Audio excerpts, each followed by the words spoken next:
Hey guys, welcome to the channel OBH, where we study individual and organizational behavior. Today, we're gonna bring a topic that you've been asking for a long time, Elon Musk and SpaceX.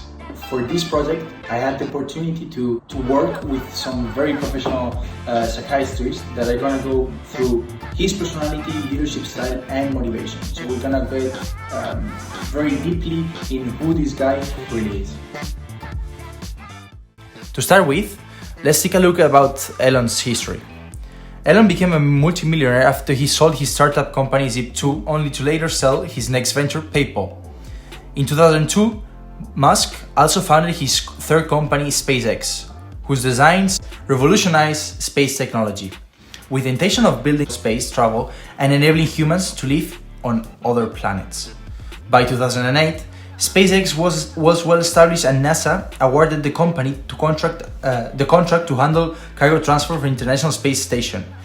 Building on the achievements of Falcon 9 and Falcon Heavy, SpaceX is working on a next generation of fully reusable launch vehicles that will be the most powerful ever built, capable even of carrying humans to Mars and other destinations in the solar system.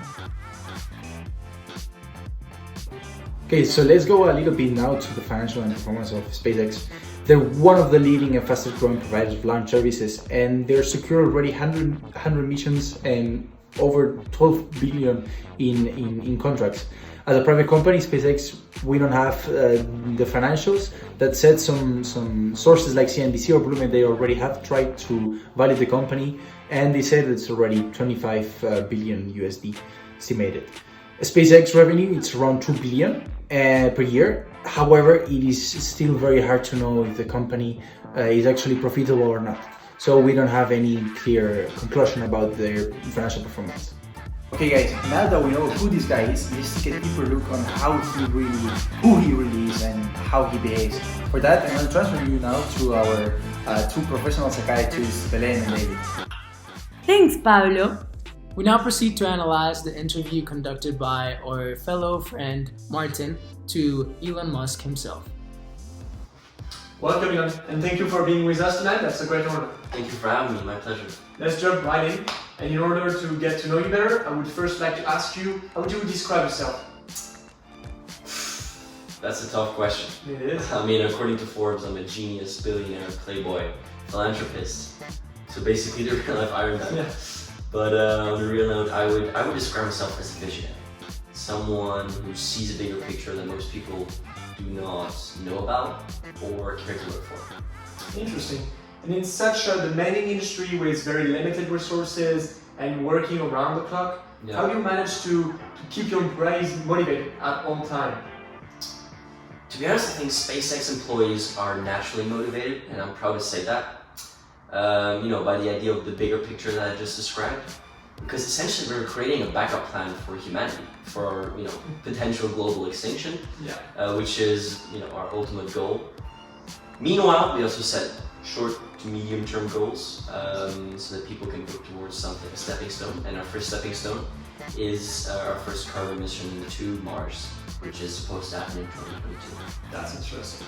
Yeah. And As we can see, Elon motivates his employees emotionally by addressing the ultimate goal of the company so that they constantly feel like they're part of something bigger than themselves. I believe he follows the goal-setting theory by setting smaller and more attainable goals. This must be specific, challenging, and with feedback in order to attain the best performance, which is what Elon has demonstrated to do. And do you give your employees any rewards for their good performance? If you're asking about bonuses, yes, I do. Alright. However, I try not to make it about the money, as this only motivates them to a certain extent, and in my opinion, not an extent to where they excel necessarily. There are other ways of rewarding your workforce for sure. Definitely. Like giving them more freedom at work, which gives them more room to be creative, which gives them the ability to follow through with their own ideas. And I also try to make the experience, the atmosphere, as enjoyable and welcoming as possible, with free dinners, monthly skill celebrations, very simple things that add up to a nice atmosphere. And these people work long shifts, and I try to make it as enjoyable for them as possible. According to the self-determination theory, Elon uses both intrinsic and extrinsic rewards to motivate their employees. This is the perfect way to motivate them when tangible rewards like shares of the company or a higher salary are simply not enough to get the company going. Motivation decreases when freedom of choice decreases and it becomes an obligation, which is why Elon lets their workers pursue their own projects and use their creativity. This motivation boosts their performance in their contribution to the project they are assigned to at SpaceX, resulting in a win-win situation to both employees and Elon. And how do you manage to persevere after so many failures in SpaceX? You know, I always say if something is is important, you should try, and I think that's very true. Even if it's even if that probable outcome is a failure. After the third failure, SpaceX almost went under. A lot of people don't know that. We were bailed out by a $20 million investment by Pure Theo, thank God. These misses were big deals. We're talking about catastrophic failures. Yeah, we kept pushing. My first job was to encourage and motivate my team with fortitude, ferocity.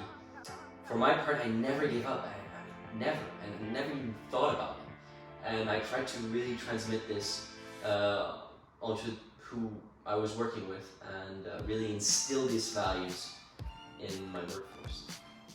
Elon was and is willing to take on high personal risk, incur high costs, and engage in self-sacrifice to achieve the vision he believes in. Which proves again that Elon is a transformational leader who inspires, acts as role models, and intellectually stimulates, develops, and mentors his followers to transcend their self-interest for the good of the organization. Yeah, and actually, he built a company culture by encouraging employees to move from an attitude of self-interest to a mindset where they are working for the common good. We can see that people follow him despite challenges and difficulties because they believe in what he believes in. A better future. Okay guys, be ready for the part that is coming because it's gonna be super interesting. We actually have some information about what the insider view is, and yeah, you probably guessed it. We know what the workers that worked with Elon Musk think about him, so let's take a look to that. SpaceX is a place where work takes up your life. However, those who work for Elon are determined and passionate about the mission. I was worried about the long working hours, but the truth is that time flew by because it was challenging, interesting, and rewarding to work. Just imagine being the decision maker for more than one company. This guy's a clock. But burnouts are real though, and passion can only take you so far. Nevertheless, the team culture and environment really helps as a motivator as well. We are encouraged to working out in a group instead of at home by yourself. It is a place where you don't want to let anyone down, and those who work hard are respected. As we can see, following the Fiddler's model, people respect and trust Elon Musk's vision, and he has a good relationship with the employees.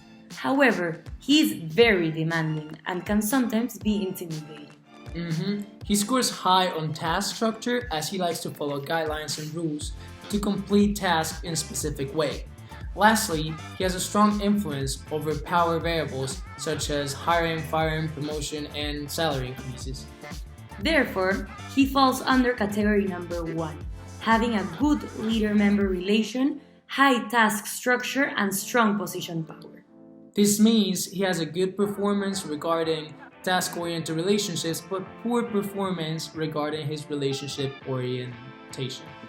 Yeah, you never give up. And would you consider yourself a visionary or a realist, and why? I think that realist is a conservative way of saying coward. I consider myself a visionary for sure. But I don't hang around the clouds dreaming about space, necessarily. I make it happen by gathering the resources I need. And even if they don't exist yet, or I don't have them, I make it happen. And I would say I'm definitely more of a doer than a dreamer. As we can see, Elon seems to have a proactive personality. He identifies opportunities, shows initiative, takes action, and perseveres until meaningful change occurs. Proactive people are usually characterized by their self-awareness. In the case of Elon, he has always acknowledged his limitations, and that's exactly what has given him the desire to become a learning machine. His proactivity also comes from his creative mind, constantly seeking new solutions to problems most people don't even notice. This mentality is driven by Elon's long-term view, always seeing the bigger picture, which makes people believe he's ahead of his time, like other geniuses in the past. Interesting. Well, I think we're done here. Thanks again for being with us tonight. It was really interesting and a great honor to have you on stage today. I wish you good luck with all your projects. Thank you, I appreciate it. And maybe one day we can do an interview on Mars. I'll make sure of it. Thank you. Thank you. Thanks again. From this interview, we can identify some key takeaways that will help us analyze, once and for all, Elon's personality. Using Myers-Briggs type indicator, we can arguably classify Elon as an INTJ. He's clearly an introvert who has become an extrovert by need, as he's the face of such renowned companies. He's also very intuitive, as he has the conviction to share his epiphany emboldened by his intellect and understanding of scientific possibilities.